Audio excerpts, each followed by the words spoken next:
Hey, it's Coach B here again, and I'm talking to you from Haven Gym right here in Elizabeth. And we've got another wonderful question, and it's what's the hardest part of getting fit? Now, we can tackle this from the perspective of gym intimidation, right? Some people, a lot of clients of ours, they feel intimidated and feel uncomfortable of going into the gym. So perhaps that might be the hardest part to them. Another hard part would be getting into a calorie deficit or staying in one or exiting out of a calorie deficit. Another one might be knowing what to do with our workouts. What kind of training program should we stick with? What kind of training program should we modify after we've seen a certain amount of results? There's a million different ways that we can skin this cat, as the very rough saying goes. But I think that, in my opinion, as a coach who's been in this for close to a decade now, helping people transform their fitnesses and therefore their lives along the way, I would say that the number one thing that holds people back from them achieving their goals is their mindset. I think mindset, more specifically a shitty mindset, is one that's riddled with false limiting self beliefs or false limiting beliefs about the world, specifically the gym world, that even though we might have the best training program or we might have the best diet plan, we could have the best at-home chef cooking us the world's best meals, whole food meals. But if we don't actually get out of our own way because of all the silly, stupid, aggressive things that we tell ourselves, then it's not going to matter. Um, General Patton from World War II, part of the Allied forces in America, he had a quote, and I'm going to share it with you. And it goes, "A good plan violently executed now is better than a perfect plan executed next week." And I'm going to add this in parentheses, or never. And the reason why I bring that up is because, again, to further drive the point home that you can have the best training program and, say, nutrition plan on the planet, but if you continually get in the way of yourself, you will not see the results that you want. I think a close second that comes after that is probably false advertising, the kind of marketing and salesmanship that at times can be unethical because a coach is trying to line their own pockets, and as a result they feed you with, say, things that aren't true, things that sound great, things that are shiny, especially when we're scrolling on TikTok or through Instagram reels, but when we put them to the pavement and we try to execute on them, they actually don't get us any results. The purpose of this video is going to be talking about a limiting mindset, and like I said, a shitty mindset, because although I do think false advertising comes in as a close second, I don't think that it's as harmful as ourselves, who, as the other saying goes, who can be our own worst enemies, right? So that being said, let's now get into the couple of limiting beliefs that I think are the ones that are keeping most of us from seeing the results that we want. And the first one would be, well, let's consider this right before we get into the beliefs, actually. Let's consider that the power of beliefs in and of themselves. There is a vein running through 3,000 years of human history, all through Jesus Christ, through the philosophers, Epictetus of the ancient world, into the Old Testament, and through Buddha and through Confucius. And it's this idea that, well, two different ideas which are pretty much the same, the different sides of the same coin. And one is that two people can react very differently to the same struggle in front of them. And on the other side of the coin, the other face of the coin, that it is not things that limit us or things that impede us or things that ruin us. Rather, it's our view of them that can destroy us or can destroy what we want to get out of this life that we have. And that was something said by Epictetus about 2,000 years ago. And what he meant to say was that, to give you a more grounded example, you have guy A and guy B. Guy A goes to his regular big box gym and he is full of doubts. He doesn't know what to do with the equipment. He doesn't know if the workout program he got online for $39.99 is actually going to be effective. He doesn't know if some article he read on Arnold Schwarzenegger's blog is going to be something that's going to help him get his results. He spends an hour, meanders a bit, and feels lost. And he finds himself at the end of that workout that he was able to eke out, he finds himself saying something along the lines of, man, I've got a lot to learn. It's going to be tough because there's a lot of different things that I don't know. I don't know how to do the squats. I don't know how to use the treadmills. I'm not even sure what I got to eat at home. But I did something today. And I think that's something, if it doesn't get me the best results, it at least is going to get me moving along the path so that I can find the results that I want, either through better educating myself or through more research or through more practice and better skill acquisition. So you know what? Today wasn't such a shitty day. Today, it wasn't the best day. It was a difficult day, and tomorrow's probably going to be another difficult day, especially since it's leg day. But I'll find a way, and I can do it. That's guy's A, right? Guy A's mindset and his set of beliefs. Guy B, on the other hand, he finds himself at the end of the workout, if he manages to muster up the energy to get through the whole workout, or say maybe he stops right in the middle of it and leaves. And as he's walking to the parking lot and, opening his car door and sitting down, he's telling himself, man, I don't know what the hell I was doing. I know people were looking at me funny. I'm not sure if I wasted my time. I probably did waste my time, and I suck. I'm never gonna do that again. Fuck it. We can see how the same exact struggle, right? The struggle of not knowing what to do in the gym and being, well, surrounded by a completely unknown world, what that could do to us, right? In the sense of instilling doubt in us. But what these two individuals, what guy A and guy B are differing on, is the way that they view this adversity, the way that they see this obstacle of not knowing what to do in this new world that they find themselves, which is the gym, right? And on the one hand, we have a guy who has a self-empowering belief, one that says, you know what? The truth is this is going to be difficult. This is going to be hard, but I can find a way. And another guy who is basically just shooting himself in the foot and is damning himself because of the way that he's thinking. And the way that he's thinking, that springs into the way that he's going to feel, which is probably going to feel massive amounts of humiliation and rage, and translating into later improper behavior that isn't going to get us what we want, such as procrastination, avoidance, and possibly the use of substances or activities that are going to distract us in an unhealthy way, such as overeating, alcohol use, drug use, or things of that nature. Or even just video games, or something as more mild as just avoiding the gym, right? Anyways, the whole point is we're using that guy A and guy B facing an unknown world of the gym as an example of how two different people can react very differently to the same struggle. And now what I want to do is I want to go into what I think are the two most harming negative self-beliefs that can stop us from seeing results in the gym. And those are, number one, I suck, and all of its different variations. Number two, it's too damn hard, and all of its variations, right? So let's go into I suck. And we're going to use a cool tool, what I like to call the tool of three. And I get this tool of three from CBT, cognitive behavioral therapy, and more specifically REBT, which is the father strand of cognitive behavioral therapy that led to modern day CBT.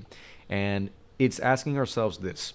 Number one, whenever we're faced with a belief that we think is harmful to us, it's number one, is it true? Number two, does it make sense? Does it follow? And number three, does it help me? So let's take a look at this belief right here, this false belief. Damn, I'm not sure if I can do this. I've always been the fat guy, fat girl, fat kid. Maybe I'm just kidding myself. I knew this wouldn't work. Now let's break that down. Starting off with the first prong in the tool of three. Number one, is it true? Well, to say that I've always been the fat kid. Well, what do we mean by that? Let's be a little bit more precise. Do you mean that you have only just been the fat kid all of your life? You might answer, well, no, I haven't just been the fat kid. I'm other things, I'm just, one of the things it is just that I'm overweight, I'm fat, right? But that doesn't define me. Okay, fair enough. So let's keep going along that line. So you saying that you're the fat kid, that's not true to the facts because you're a human being. And you're much more complex than, say, what the number on the scale says. And we can agree here, correct, that you are not the number on the scale. And even if you were overweight, we can also agree that it doesn't follow It doesn't make sense to say, I'm 200 pounds, therefore I suck. That doesn't make any sense at all. I'm blending in the first two tools of the tool of three, but the whole point that I'm trying to say here is that in the first aspect, it's not true. You're not the fat kid, and you've not always have been the fat kid. Fatness is just an attribute of yours, and maybe you don't like it, but to judge yourself as a human being, to say that because you are a fat kid, you are a bad kid, doesn't make this. It's not true. And what the facts are is that you're just a guy, you're just a girl, you're just a person, a human being who has some fat on them and is overweight and doesn't like it. But you're not a bad guy or a bad girl. You're just you're a person. You're a human being, and you're much more complex. And we can't judge you because the scale says something that you just don't like, right? So that's the first tool, asking ourselves whether or not it's true. The second tool, does it make sense? Does it follow? Well, I've always been the fat kid, fat girl, fat guy. Maybe I'm just kidding myself. I knew this wouldn't work. Well, number one, we just saw that's not true. We can't reduce you and, oversimplify you into a bad person because you see a number on the scale that you don't like. Well, does it follow then? Does it make sense that because you have been a fat guy, quote unquote, for the past 20, 30, 40 years, that means that you're always going to be that way? Well, I mean, you might answer, if I've always been that way, then wouldn't it be extremely hard to say that I'm going to be able to lose the weight? Well, perhaps it might be hard for you, but doesn't mean that it's impossible. Hard and impossible are two different things, number one. And number two, oh, but because I was fat, that means I'm always going to be fat. No, that's not true. Let's put you to starve for 30 days. You'll lose weight. You won't be fat anymore. I'm not saying we should starve you. I'm not saying it's sustainable. But what I'm trying to say here is that it doesn't follow. It doesn't make any sense that just because you were something in your path that you can in your past that you can't be something different in the future. How many people have been fat their whole lives and they lost it? So it doesn't make sense when you say that, right? Let's go on to tool number three, the tool of three, and that's, does it help me? How does it help you? How is it going to assist you and empower you if you tell yourself and damn yourself that I have always been the fat kid and that means I'm always just going to remain the fat kid? It doesn't. It doesn't help you at all. Maybe it helps you with your self-pitying. Maybe it helps you with your self-victimization. But it's not going to get you what you want, which is better health, more confidence, more comfort in your own skin, right? Those are the things that you do value and things that you do want, right? Which I can assume that they are because you're watching this video or listening to this podcast. But the whole point is that when we look at this statement of, damn, I'm not sure if I can do this. I've always been the fat guy, fat girl, fat kid. Maybe I'm just kidding myself. I knew this wouldn't work. When we look at that and we deconstruct it and we ask ourselves, is it true? It's not. Number two, does it follow? Does it make sense logically? No, it doesn't. Number three, does it help me? No, it doesn't. Then we can break that down. And by breaking that down, we can replace that with something more empowering, something that's more true to the facts, something that does follow, and into a statement that looks like this. You know what? I've been fat for a really damn long time. I don't like, and that's the truth. Number two, I also don't like it. That's the truth as well. Number three, just because I've been fat, well, you know what? That doesn't mean that I'm always going to be fat. People have done it, and that means I can do it. People with much more busier schedules, with one leg, with much more difficult circumstances, they've been able to go ahead and do this with even worse genetics, with the worst genetics on the planet. People who have been 300, 400 have lost weight, and they have lost their weight, and I'm looking to lose only 30. Does it make sense that I'm not going to be able to lose it? No, not at all. So it doesn't make sense. And number three, well, I would much rather help myself than harm myself. So you know what?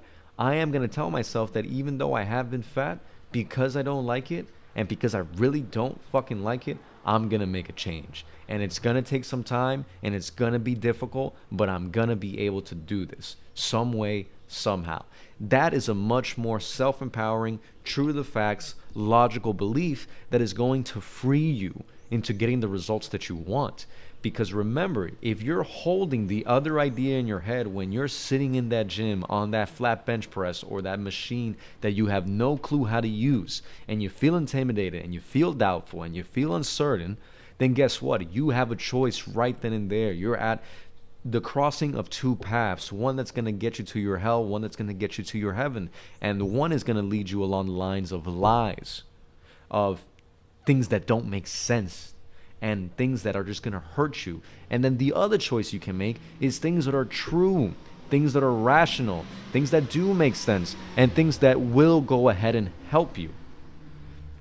This is a process that in cognitive behavioral therapy is called cognitive restructuring. In self-development books of the past century, like Norman Vincent Peale, The Power of Positive Thinking, it's called the breaking of false beliefs. In philosophy, it's called the Socratic method, dating all the way back to Plato's dialogues of Socrates. And this is a very old idea that we have a choice about how we choose to think about the events that we face and how we choose to face them based off of the way that we think about them. And what I would suggest you to consider is look into an unconditional self-acceptance from REBT, created by Albert Ellis. This goes deeper into accepting ourselves and not judging ourselves for having the weight that we don't like, for having fallen back, or for having gained back some of the weight that we lost, rather than judging ourselves for certain qualities or certain traits or certain characteristics, which is one of the dangers of self-esteem and the whole self-esteem movement. But anyways, the whole point is that that's one of the main beliefs, false limiting beliefs, that can stop us from getting to where we want to get to. And so now that we just deconstructed that, let's go ahead and go into the second main belief, which doesn't necessarily have to do about ourselves, but has to do more with the conditions of the world and the way that we see the world. And the next one is, it's too damn hard, quote unquote. It is too damn hard. Well, let's use the tool of three to ask ourselves, is it true? Well, first, let's be precise with our language. What do we mean by it's too damn hard? Oh, coach, you mean it's just too damn hard? Do you mean to say that you can't do it? I guess. Well, no, that's not true, because number one, you're in the gym and you're doing it, and you did a couple of reps. Maybe they weren't the best, but you did it. And so, no, it is not true that you can't do it. Number two, again, plenty of other people have been able to do it. People in much worse circumstances and with much more grave handicaps, and they've been able to do it. So, no, it's not too hard, right? It's just very difficult. And I agree with you there. It is going to require some sacrifices, but it's not too hard. It's not impossible. Difficult and impossible are two very different things. Oh, well, I guess so, coach, Okay, now let's use tool number two. Does it follow? Does it make sense that just because something is difficult means that we can't or we shouldn't do it? Long pause here. No. Raising kids, building a business, going to school, getting your bachelor's degree, getting your master's, starting your career, moving jobs, paying your bills, taking care of yourself, all these different things are difficult, but we still do them because they are worth it. And so it doesn't follow that just because something is difficult means that we can't or we shouldn't do it. That makes no sense at all. It just means that it's difficult, and we have to ask ourselves whether or not it's worth us undertaking the sacrifice of resources such as time, energy, and money for us to see the results that we want. And if it is, because you're watching this video or listening to this podcast and you're telling yourself, hey, it is worth it to me to lose the 100 pounds. It is worth it to me to feel comfortable and confident again. It is worth it to me not to become diabetic. It is worth it to me to get off of these blood pressure medication. Then I'm going to do it no matter how hard it is.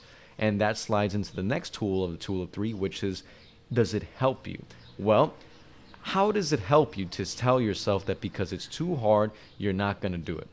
It doesn't help you at all. It only harms you and it only hurts you. But if you replace it instead with, you know what? I can do it because it's worth it to me, like I just said a couple of minutes ago or a couple of seconds ago, then that is going to help you. That is more self-empowering. That is more true to the facts, and that makes sense. Now, I hope that the past couple of minutes that I've been able to share with you what I think is the most difficult aspect about getting fit, this whole fitness thing, is our mindset. I hope that that's persuaded you to Well, watch the way that you talk to yourself. Because, well, again, to quote Patton, General Patton, a good plan violently executed now is better than a perfect plan executed next week, or I'm adding, or never. And you can be running around in circles, spending all this money, wasting all this time and energy, hopping from this best program to that best program, telling yourself I can't do it, and then getting back into it months later, and then telling yourself that you suck. um, you can you can overcome all those things. I wouldn't say that you can avoid all those things, because life is difficult and you will make your mistakes, but you can overcome them. And you can overcome them by watching and moderating and taking control and responsibility over what goes on here in your brain in between your two ears. And if you can find yourself sitting on that flat bench, walking on that treadmill, lost and confused and frustrated, and instead of you telling yourself something that is false, a lie, something that doesn't make sense, and something that is just going to harm you and hurt you, and instead you can adopt something that's self-empowering, something that's true to the facts, and something that does make sense. Something like, you know what? I have been fat. I am fat, and I don't like it, but I am not defined by my fatness. And God damn it, because I don't like it so much, I'm gonna make a change. Even if it's difficult, even if it's very difficult, I'm going to commit to make this change, and I'll pick myself back up when I fall down inevitably, like any other human being on this planet, because I am human. That is going to help you. And then from there, concern yourself with, how do I get into my deficit? How do I do progressive overload? But if you're the guy or the gal who's going ahead and thinking about fine tuning their macros when you don't even stick to them because you speak to yourself so horribly, if you're the guy or the girl trying to hopping from workout program to workout program, from coach to coach, and avoiding the lack of resilience that you need to develop in between your ears, which says this is difficult, I just need to commit, and I need to go through the boredom and the difficulty and the obstacles in my way, and I can't keep hopping from solution to solution to solution expecting better results, then it's not going to work for you, right? But get your head straight. Talk to yourself. Take responsibility about the way that you speak to yourself. And as you do so, acquire the right tools, the right education, hire it out, get a good coach. The coach doesn't work, get a different coach, a better coach. Put yourself in a better position by speaking to yourself in a more truthful, a more logical, and a more self-empowering way. I hope I did a good job at explaining why I think that mindset is so key, and why I think it becomes so important, much more important than searching for all sorts of different tools, tricks, tips, and hacks when it comes to losing weight or building muscle. And I hope that you find yourself in a better position because of the advice that I'm giving. And if you would like to outsource this self-talk, right, and you would like to have someone to help you walk through what are the better ways to speak to yourself along your fitness journey so that you can see your results, well, you could do it by your own. Part of the reason why I'm making these videos, so you can help yourself out. But if you need some help, right, then call us. Call us at, and in this video, in this podcast, I now know what our business phone number is because I have it right here on the screen, so I won't forget.